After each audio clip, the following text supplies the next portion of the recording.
Carl Jung uncovered something that will disturb you about human nature. He discovered that most people spend their entire lives performing a version of themselves that slowly kills their authentic spirit. And those brave enough to stop this performance either collapse under the weight of being real or transform into something extraordinary. In his clinical practice, Jung documented what he called the authenticity crisis. People from all walks of life who had unconsciously learned to suppress their natural thoughts, feelings, and behaviors in favor of socially acceptable versions.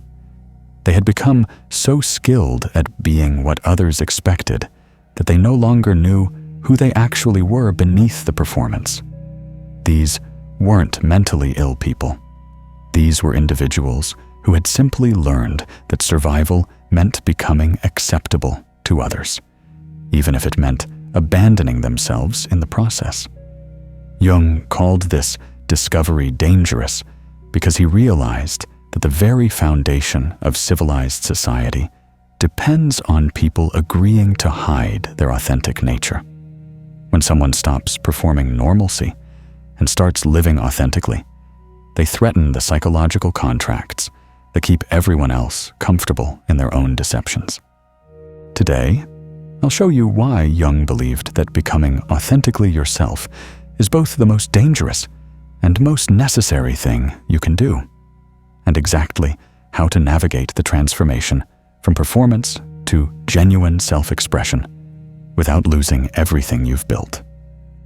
The question isn't whether you're performing a version of yourself. The question is whether you're ready to discover who you actually are when the performance finally ends. Jung observed a pattern that appeared across every type of person he treated: successful professionals, devoted parents, popular social figures, all carrying the same hidden exhaustion. They functioned perfectly in their roles while dying internally from the energy cost of constant psychological performance. Take the story Jung documented of a highly successful professional. Let's call him David, who seemed to have everything figured out: thriving career, solid relationships, respected in his community. Yet he came to Jung reporting a bone-deep fatigue that no amount of rest could cure. Through their work together, Jung helped David recognize something shocking. David had spent decades unconsciously monitoring every word, gesture, and reaction to ensure he remained acceptable to others. His natural way of processing information, his genuine emotional responses, his authentic interests, all had been gradually suppressed in favor of what worked socially and professionally. David later discovered he was neurodivergent, which helped explain why performing normalcy had been so exhausting. His brain naturally worked differently, but he'd learned to force it into conventional patterns that contradicted his neurological makeup. This wasn't about David's specific neurological profile. Jung recognized the same pattern in countless patients who had learned to suppress their authentic nature for social survival. Whether they had different neurological wiring or simply possessed personality traits that didn't fit collective expectations. Jung wrote, "The tragedy is that most people become so skilled at being what others want them to be that they forget they were ever anything else." Jung observed that people develop what he called social personas, carefully constructed identities designed to navigate collective expectations successfully. These personas serve important functions, helping us work together and maintain social stability. The danger comes when the persona becomes so dominant that it completely overshadows authentic personality. When this happens, people report feeling like strangers to themselves, going through motions of a life that feels hollow despite external success. Jung saw that this persona possession created a specific type of suffering. People felt simultaneously successful and empty, connected and profoundly alone, busy and spiritually starved. Jung discovered why authentic people consistently face resistance, criticism, and pressure to conform. When someone lives genuinely, they create what he called unconscious mirror effects. Their authenticity reflects back what others have sacrificed for acceptance.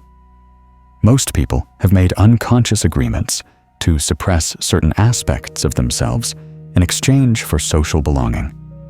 When they encounter someone who refuses these same compromises, it triggers deep psychological discomfort. Jung wrote, "Nothing disturbs the collective more than an individual who insists on being genuinely themselves. Their authenticity becomes a constant reminder of what everyone else has given up." This creates predictable patterns. The authentic person gets labeled as difficult, too much, or inappropriate.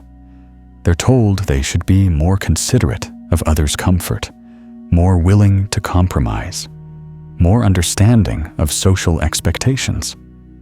What's really happening is projection.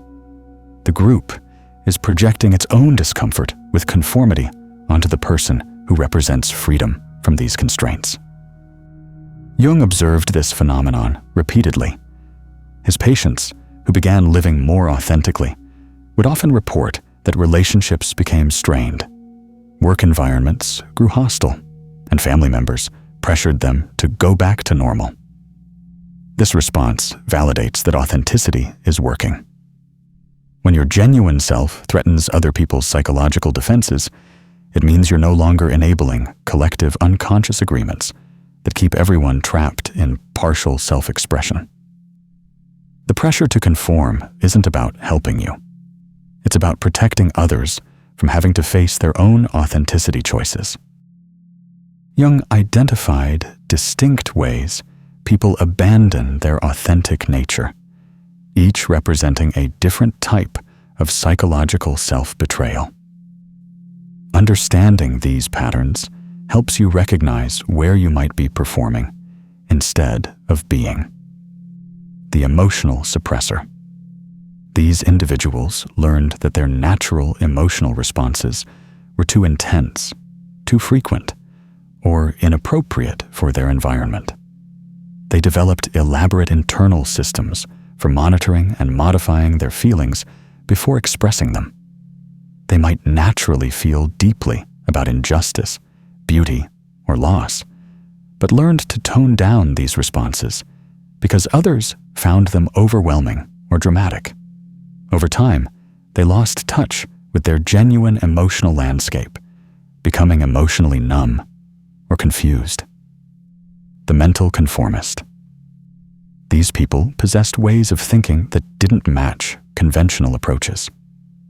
They might process information more slowly, but thoroughly, or arrive at insights through intuitive leaps rather than linear analysis.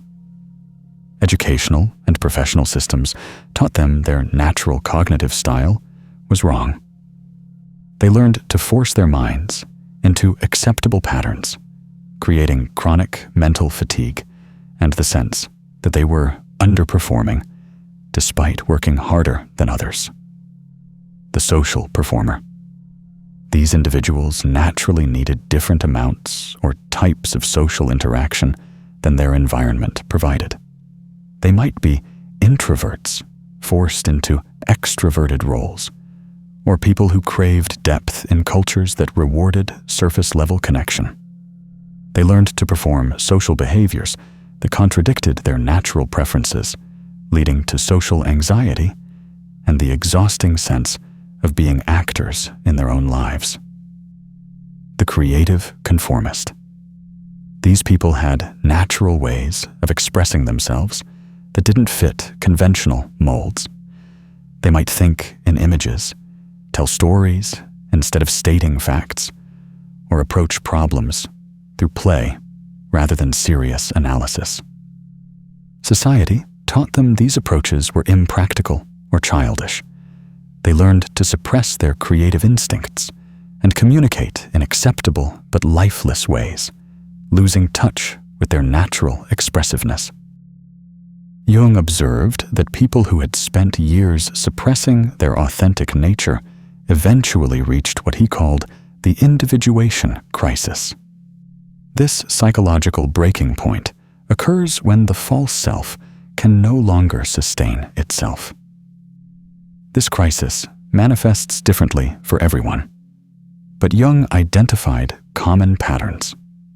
Professional success that feels completely meaningless despite meeting all external markers of achievement.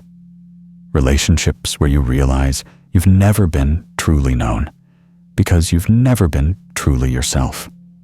Chronic exhaustion that rest cannot cure because it stems from psychological rather than physical depletion. Identity confusion, where you no longer know what you actually think, feel, or want beneath layers of learned responses.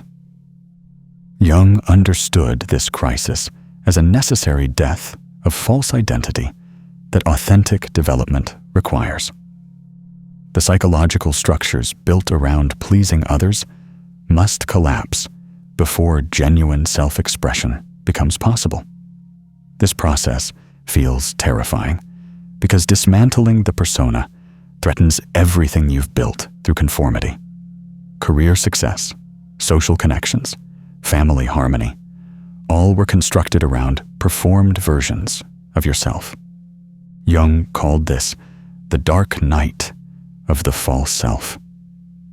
Everything familiar about your identity dissolves, leaving you with the frightening but liberating question: who are you when you stop being what everyone else wants?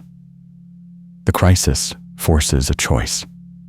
You can rebuild stronger defensive structures and return to performance, or you can begin the difficult but transformative work of discovering and expressing your authentic nature.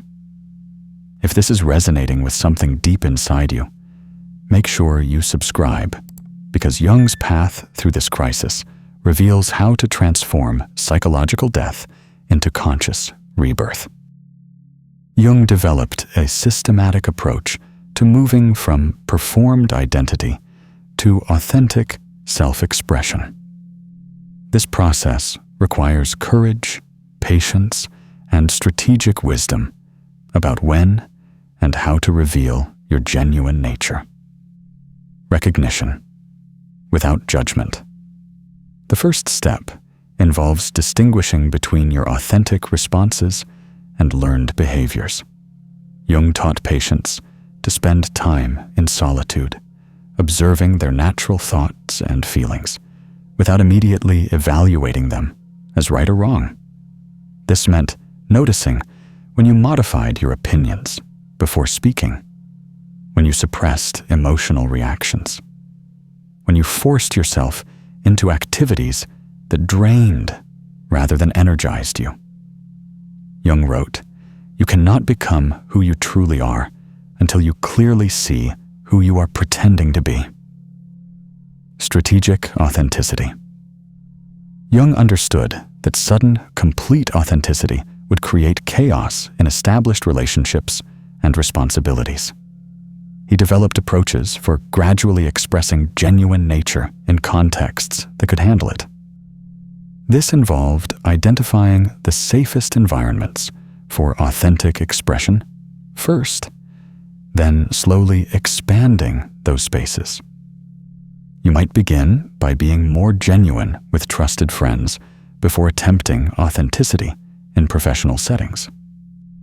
The goal wasn't to reject all social adaptation, but to choose conscious authenticity over unconscious conformity. Purposeful integration. The final phase involved using your authentic gifts in service of meaningful contribution. Jung believed that genuine self-expression ultimately serves both individual fulfillment and collective development.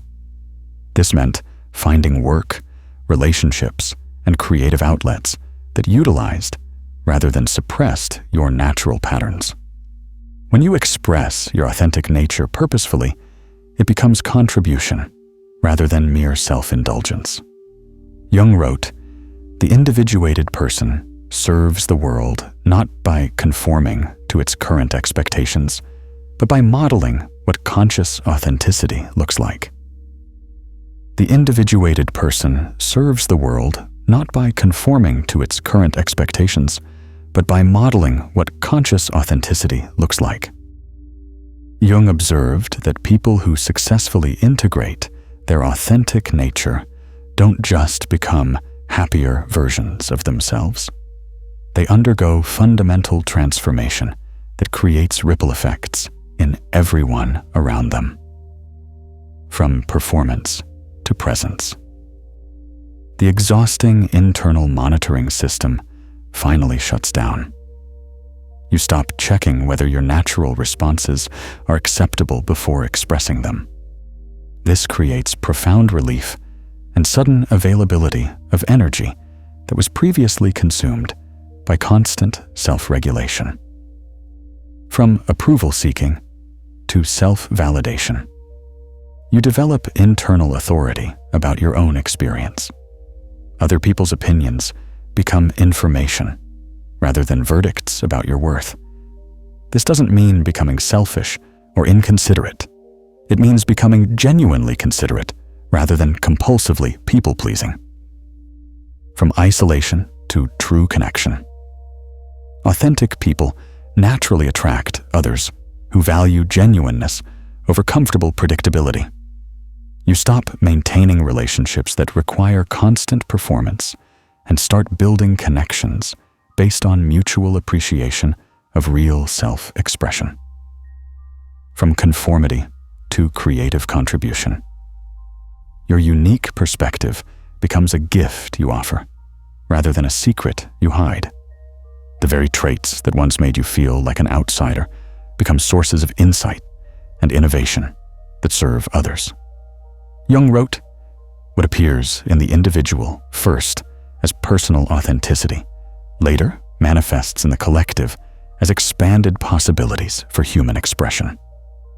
What appears in the individual first as personal authenticity, later manifests in the collective as expanded possibilities for human expression.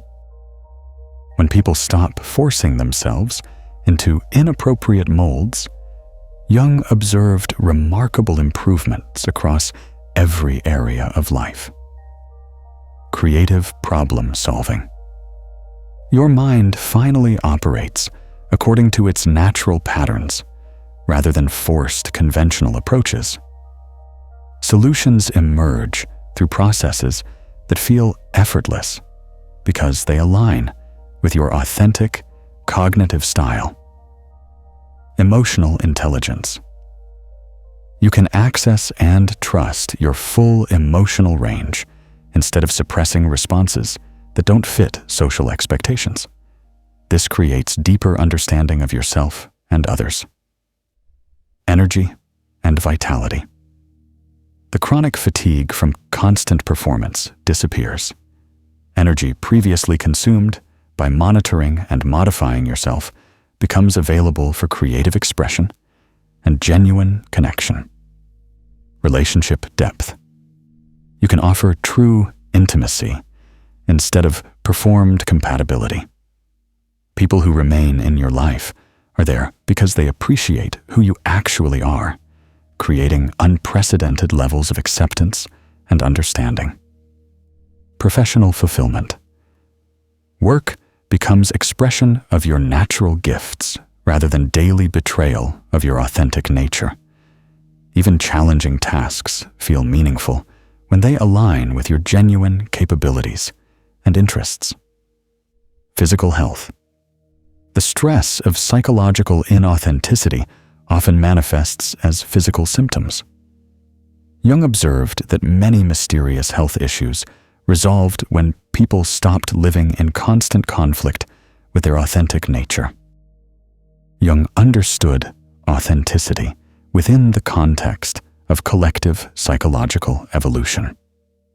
He believed that individuals who refuse to conform to limiting expectations serve an essential function for human consciousness development. Jung wrote, "The individual has always been the carrier of new possibilities for the species. Those who dare to be genuinely themselves create permission for others to explore their own suppressed authenticity." Throughout history, individuals who couldn't or wouldn't conform to current collective expectations often carried capacities that humanity later recognized as valuable. They served as early indicators of psychological territories that culture eventually needed to explore. Artists who painted in ways that seemed wrong until they became revolutionary. Thinkers who proposed ideas that seemed crazy until they became foundational. Individuals who lived authentically when authenticity was dangerous, paving the way for expanded definitions of acceptable human expression. In our current era, people who refuse to suppress their authentic nature demonstrate creative approaches to problems that conventional thinking cannot solve. Emotional intelligence that technological advancement requires, but traditional education doesn't teach. Ways of working and relating that serve mental health better than inherited cultural patterns. Models of success that include psychological well-being alongside external achievement. Jung's crucial insight was that authenticity serves collective evolution when it's expressed consciously rather than merely rebelled with. The goal isn't to reject all social cooperation, but to contribute your genuine gifts rather than performed compliance. Your authentic nature isn't selfish self-indulgence.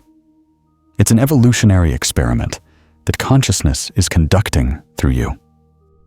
When you express your genuine self responsibly, you expand possibilities for everyone. Jung wrote, "The individuated person demonstrates that human flourishing doesn't require conformity. Their authenticity gives others permission to explore what they might become if they stopped trying to be what others expected." The world needs your real contribution. The question is whether you'll develop the courage to discover what that actually looks like when you stop performing someone else's version of success. You weren't born to be a better version of someone else's expectations. You were born to discover and express whatever unique combination of gifts, perspectives, and capacities exists only in you. Jung's research revealed that authenticity isn't comfortable self-expression. It's conscious contribution that serves both your individual fulfillment and collective human development. Your authentic self isn't a luxury you can afford after meeting everyone else's expectations. It's the only thing you have to offer that no one else can give. If you recognize yourself struggling between who you are and who you think you should be, you're facing the same choice Jung presented to every patient. Continue the performance that's slowly killing your spirit, or begin the dangerous, transformative work of becoming genuinely yourself. Share in the comment to one area where you're ready to choose authenticity over approval. Your journey toward genuine self-expression connects you with others walking the same path toward conscious individual development. Subscribe for more insights into Jung's discoveries about psychological development that transcends conventional limitations and serves both individual fulfillment and collective evolution. Your authentic self isn't selfish. It's exactly what the world needs from you.